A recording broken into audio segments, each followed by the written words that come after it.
Have you ever heard of a war where the soldiers in the battle are not part of any army, where the men that are pulling triggers are not part of any government, where the profit, not the patriotism of the country, decided who lived and who didn't? This is the world of PMCs, otherwise known as private military companies.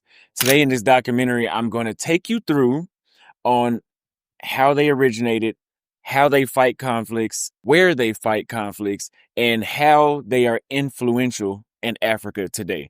I'm Austin Holloman. Like the video, subscribe. Let's get into it. So mercenaries aren't new. They were even seen in ancient Egypt and Greece. For example, the pharaohs of ancient Egypt would hire foreign archers to fight their battles. City-states would use hoplite warriors for hire rather than their own citizens. Throughout history, in Europe, Asia, and Africa, mercenaries have fought in pretty much every major war. For example, in Rhodesia, whenever Rhodesia was becoming what is now known as Zimbabwe, there were mercenaries from other African nations that participated in that war, even against the Black Rhodesians. So yes, there were Black people in Africa that were hired by the white Rhodesian state to fight the other Black people that were trying to get their land back. How crazy is that? But that's the world that we live in of mercenaries.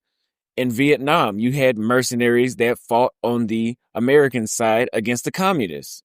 Even in the Middle East and modern day wars that we've seen in the 2000s, groups like the Vagner group have fought for Russia's interests in the Middle East. Even though this had been around for thousands of years, after the fall of colonialism in the 19th century, in 1965, the British soldiers launched the Watchguard International, which was one of the first private military firms. And it wasn't long before they got into places like Yemen and Libya, and they began to plot. They even aided in plotting against Gaddafi in 1971. And if you fast forward to the 90s, after the Cold War, national armies began to shrink. And that's when private militaries began to explode. For example, you have one that was very famous and the biggest one at the time, Executive Outcomes. Executive Outcomes was from South Africa. MPRI came from the United States, and G4S was from the UK. And if you guys have seen, G4S still exists today. You'll see them doing basically like here in Kenya, you can see G4S is like, they're just doing like basic security. Like, oh, if you're going into an event, you'll see something that says G4S. But there's another part of that company that actually has mercenaries that go and fight wars. Now, usually PMCs are elite soldiers of a nation. So you'll have some of the best fighters in the United States go join a PMC for a higher pay cut, basically. So let's say if they were making $200,000 as a soldier in the United States, which that's not very common, then now they'll be able to make $400,000 doing private military work. They'll go do escorts for businessmen or arms dealers. They'll guard oil rigs. They'll train soldiers in other militaries. Like, for example, they helped train soldiers in Angola when they were trying to fight their revolution. And they fly military helicopters as needed. By the early 2000s, private military companies were earning $100 billion annually. So now they became security giants. And a lot of this stuff for them to go fight wars and be not held accountable is because these are hired as security rather than soldiers. They don't go into places to say, oh, like, we're going to go fight the war. It's like they're saying, like, oh, we'll provide security for a dangerous place. If I am some sort of tyrant and I say, hey, I need some people to help me fight off these insurgents, then I'll just hire a PMC. It is security, but it's a extreme maximum level of security. Disclaimer, this is not CIA classified evidence or nothing like that. You can go Google this yourself. There's been many documentaries on PMCs. So I'm just bringing it to my audience because this was a highly requested video and this is a subject I really like to study myself. Now, who are some of the major private military companies that we know of today? In 1997, Eric Prince, who was an ex-Navy SEAL, founded the company of Blackwater for the United States. And they became infamous during the Iraq War. For example, they had the Nassau Square massacre in 2007, where 17 civilians were killed.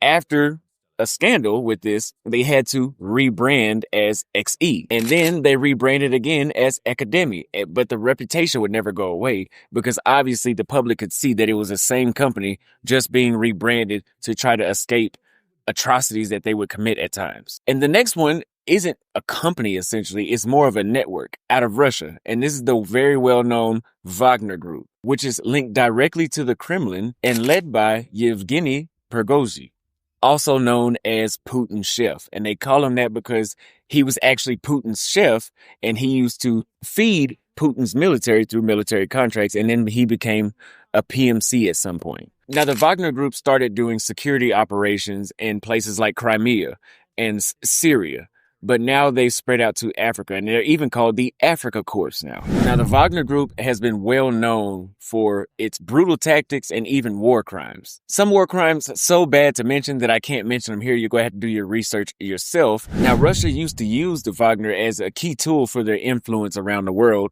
but in 2023, they tried to do a march on Moscow, and it pretty much foiled the entire relationship, where Prigozhin even threatened to remove Putin out of office, and you can go see that for yourself. Then Prigozhin was killed in a plane crash, which some believe that the Kremlin was behind. I'll let you do your own research on that. Now, the guys that created the blueprint for the modern day PMC was Executive Outcomes out of South Africa. These people were hired to fight in places like Angola, like I mentioned before. They went and trained and fought in Angola. They also went and fought the rebels in Sierra Leone and actually won. They were actually winning in Sierra Leone. And a fun fact about them is the way how they became really big was instead of them just going to, okay, you need us to go over here and do security in this region of the world, okay, pay us. What they did was, oh, okay, in Sierra Leone, they don't have enough money to pay us to fight off the rebels, but they have these minerals here that we can take control of. So we'll come fight, but we want control of this much land that has these minerals. And then they became super rich from doing stuff like that, which makes it even more of a capitalist military for hire type of, it kind of killed the reputation of PMCs per se. Now, the most corporate of the bunch is known as G4S out of the United Kingdom. They provided armed guards, basic security, and logistics around the world. They do less combat and more defense, but they're still a major player. Now, another U.S. company that's known for more training and logistics is the DYN Corp out of the United States. This company was involved in peacekeeping missions, but was also accused of running sex trafficking rings in Bosnia during the late 90s. If you guys don't know about the war that was fought in the late 90s in Bosnia, we can do a video on that as well, because a lot of people don't know about NATO in Bosnia during that time. But even though they were accused of this, they still kept getting contracts from the United States government. So why do governments choose more often than not to hire PMCs rather than send their own military that they have a government budget for? Well, number one, they're fast and flexible. Since they're a business and they're not actually part of the government, if you needed boots on the ground tomorrow, just pay, they'll be there. There's no need for politics, no votes needed, no Congress, none of that. No debates, no public opinion, none of that. Just hire, they'll go there, they'll do it. Number two is they're deniable. So since they're not part of these governments and they're just contractors, if they commit war crimes like rape or killing civilians, the government can just easily say, oh, like that's not, we hired them, we're not responsible for them, we don't have any real oversight over them. They're responsible for those crimes, not the government that hired them. And number three, of course, they are cheaper. No pensions, no bureaucracy, and no training pipelines. Just results for cash.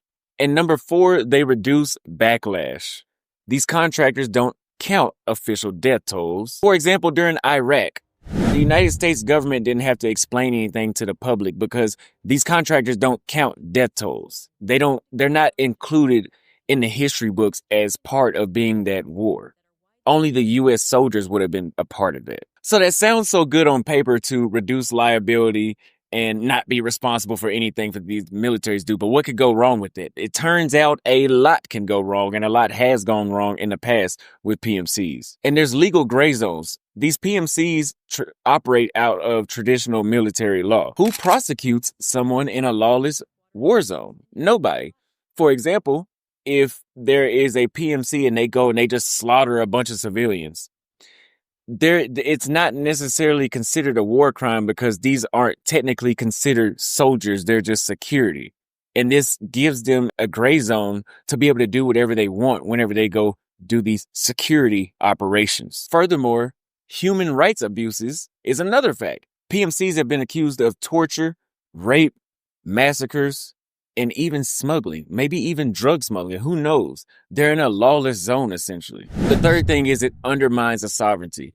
If these PMCs are in weak states where they often hold more military power than the actual military of that country, and the leader of that country is being protected by PMCs rather than the actual military, who's actually running the country? And this often leads to rebellions. Whenever PMCs get too strong, they even become a threat to their employers. And you've seen this with the Vagner group in 2023. So let's focus on Africa, where PMCs play a huge role today. So in the Central African Republic, since 2018, the Vagner group has been operating all over. They've been protecting the leaders. They protected the president, fought against rebels, and secured diamond and gold mines for exclusive contracts. But the locals report disappearances, executions, and abuse by these PMCs. We all know that in the Francophone countries, they are having this habit of kicking out the French military. And in Mali, they kicked out the French military and they turned to the Wagner group for protection. So hundreds of Wagner troops moved into Mali, training the local troops, something that the French would do, and fighting against the jihadists that are creating instability in the region. But in 2022, there is an allegation against Wagner for an operation they did where they massacred 300 civilians. Now, this has not been confirmed, but Wagner denies that this even happened. But there have been reports of satellite images and testimonies from locals that show otherwise. Leave a comment for what you guys think. Before Omar al-Bashir's regime fell in Sudan, Wagner Group was providing protection and support. Once it fell, the Wagner Group turned to build a relationship with the Rapid Support Forces, or also known as the RSF, for billions of dollars of gold in return, smuggled out of Sudan. Now, in Cabo Delgado in Mozambique, Wagner went to fight an insurgency there as well, although it failed. It was one of their first visible defeats because they weren't prepared for jungle warfare. During Libya's civil war, General Haftar was backed by PMCs for protection. Wagner forces ran artillery, drones, snipers, basically everything that a regular military had, they brought just in the shadows, just not in actual direct, oh, Russia's helping to come fight. So Russia doesn't want to break certain global treaties and stuff like that. So these countries will just send these PMCs instead. They do exactly what a regular military does. It's just on paper, things are different. Now, returning under a new name, STEP, Executive Outcomes is what they were formerly known as. The same veterans went to Nigeria in 2015 to help Nigerians push out Boko Haram, which is an insurgency group in Nigeria. And it worked temporarily, but not permanently. All across Africa, these PMCs are helping fighting insurgencies, but they're creating power vacuums. We can always kind of blame the West on the situation in Africa. The situation in Africa with the West was they left a lot of power vacuums, which allowed these private military companies to come in and fill those power vacuums for things like gold, oil, diamonds, whatever it is, and trade, and even influence and trade for security. But just to make this clear, this is beyond Africa. PMCs are not just in Africa. They're all over the world, and they've always been all over the world. Did you know in Iraq and Afghanistan, independent contractors acting as military soldiers outnumbered U.S. troops at one point? Blackwater ran convoy security, while DYN Corps trained the local police in Afghanistan and Iraq. In the Balkans, the DYN Corps was accused of running a sex trafficking ring, and no charges were ever brought about. Now, this is something that a lot of y'all should have noticed, but maybe you didn't notice. In Colombia and Haiti, PMCs were used in the drug wars, and they were even linked to the 2021 assassination of the president of Haiti. I put a photo of the guy that assassinated the president of Haiti. And you can see that why would this guy have been there in the first place, looking at him. In the UAE, Eric Prince helped them build a private battalion of fighters that would later be deployed to fight in Yemen. Now, let's talk about the ethics and the moral issues that come with these PMCs. Who is accountable most of the time for the issues that come with PMCs? Usually no one. So that means that these people that are victims of rape, massacres, torture, it's just pretty much like, oh, well, that's too bad. I'm sorry. We can't do anything about it. The legal paperwork says that this, that, and that. Are the PMCs undermining the national armies of these places? And the answer is yes. In some countries, the PMCs are so much better than the national military. They pretty much retire the actual military of a place where they just take the back seat and they're just standing by watching. Are they enabling dictators? Yes. If you're trading resources for security, and usually if you have the military, you have influence because you have force that you can project on people or neighboring nations or whatever, however you want to use it. And that is exactly how dictators usually stay in power. The scariest part is war is being normalized as a business, and there's no international regulation. The UN can't do anything about it, and there's always a legal loophole for these PMCs to get around things. So what does the future look like? Well, with countries wanting to take less liability for actions, the demand for PMCs is rising, so they'll stay in business. And you'll see a more technical side of PMCs, and this is the scary part, right? This is the really scary part. More drones and more AI. You'll even see private hackers for hire in the future. And I believe that this may have been what Russia did to Ukraine whenever they hacked Estonia and Ukraine and Lithuania, where they were hacking into their systems to shut down their infrastructure. This could be another form of that, and you may see that increase in the future. And as these private armies get stronger, you may see a thinner line between security and chaos. And some countries are already experimenting with the idea of state-owned PMC companies, where the state will actually own the PMC. And I think I think the Vagner group was a sample of what that would be like. So the real deal is that PMCs are not just a niche part or just an addition to regular warfare that we've all seen.